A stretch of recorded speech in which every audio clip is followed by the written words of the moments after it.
Hello, my name's John, and I'm a storyteller. I love stories. I hope you do as well. And I've got lots of wonderful stories to tell you.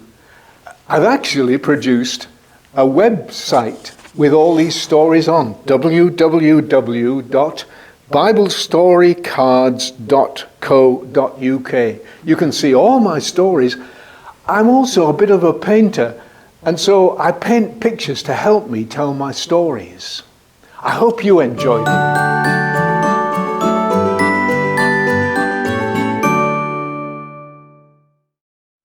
Hello, my name's John, and I'm a storyteller. And I use my cards to help me with the pictures of the story. And the best stories of all, of course, are from the Bible.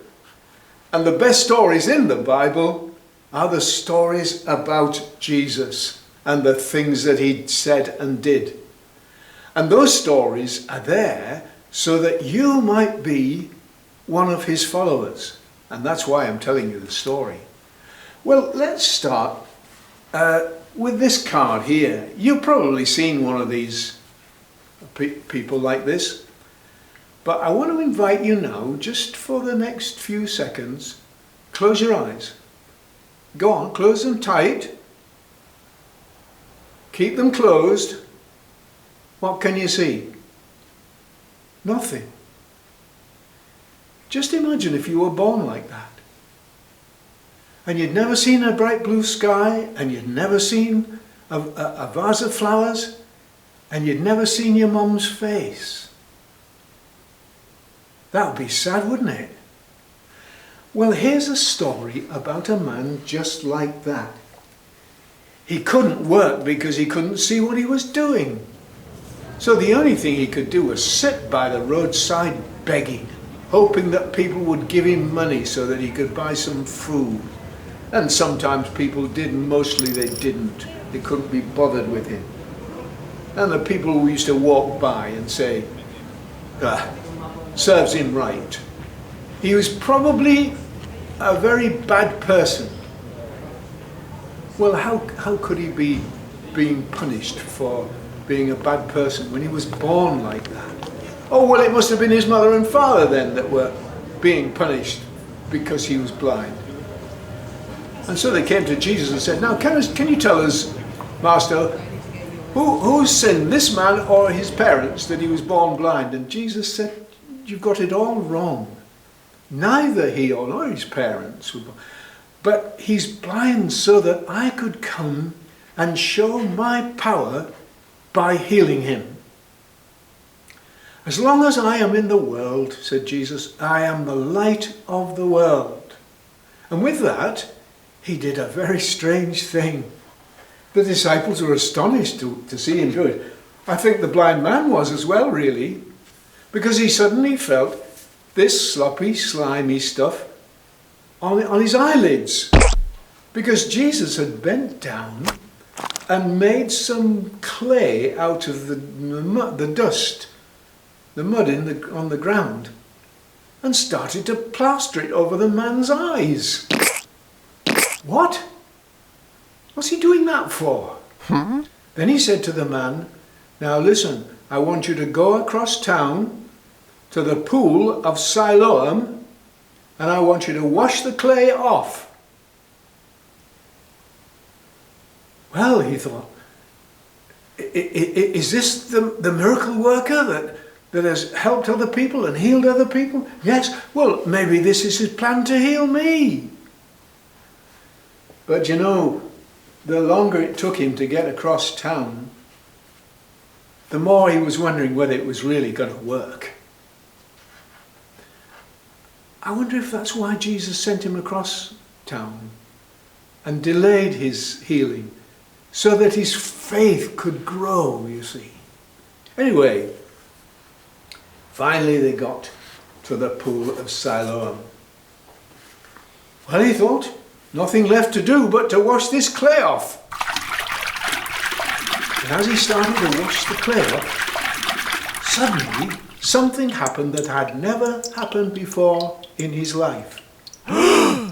He saw something. Can you guess what it was that he saw? I think I know. It was his own face, reflected in the water of the pool. I can see! I can see! And he couldn't wait to get back across town to see his mother and father and his friends. I can see! How did that happen, they said?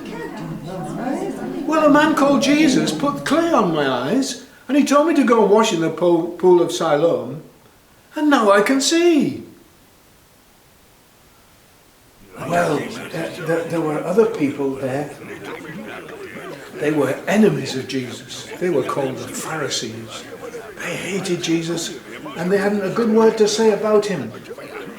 And they said to this man, "How did you get your sight back?"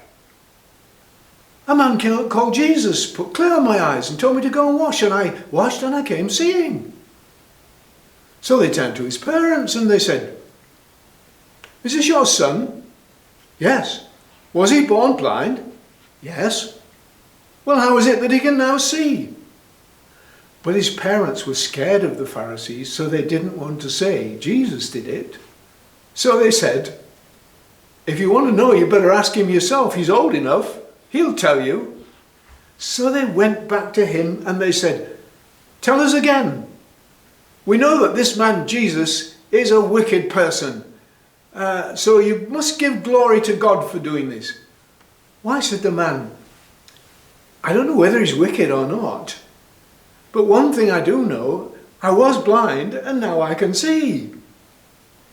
And surely God wouldn't listen to anyone who was wicked and allow him to do miracles like that. They said, "Tell us again." So he said, "How many more times do you want me to tell you? I've told you before and you didn't believe. Do you want to become his disciples as well?" Oh, they were furious with him. And they said, "You scoundrel, you wicked person, get out of here. And don't ever come back into our holy temple again.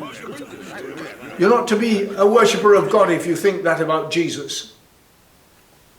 And they threw him out. He wondered what he'd done wrong. But you know, it wasn't long before Jesus found him. And Jesus said to him, "Do you believe in the Son of God?" I don't know," said the man. I don't know who he is." Listen to what Jesus said. "You have seen him, and it is he who is talking to you now." "Oh," said the blind man, "you are the Son of God. I believe." Another disciple of Jesus. Now I can see. But I think the man was saying more than now I can use my eyes to look at things. Because there's another way of seeing, isn't there? There's a way of understanding something you've never understood before. Remember what Jesus said right at the beginning? "I am the light of the world." I hadn't room on my card for the rest of what Jesus said, because he said, "Whoever follows me will never walk in darkness, but will have the light of life." And when you start to follow Jesus, everything about God and about the world and about yourself becomes clear to you as never before. So you can say, "Now I can see." Has that happened to you yet?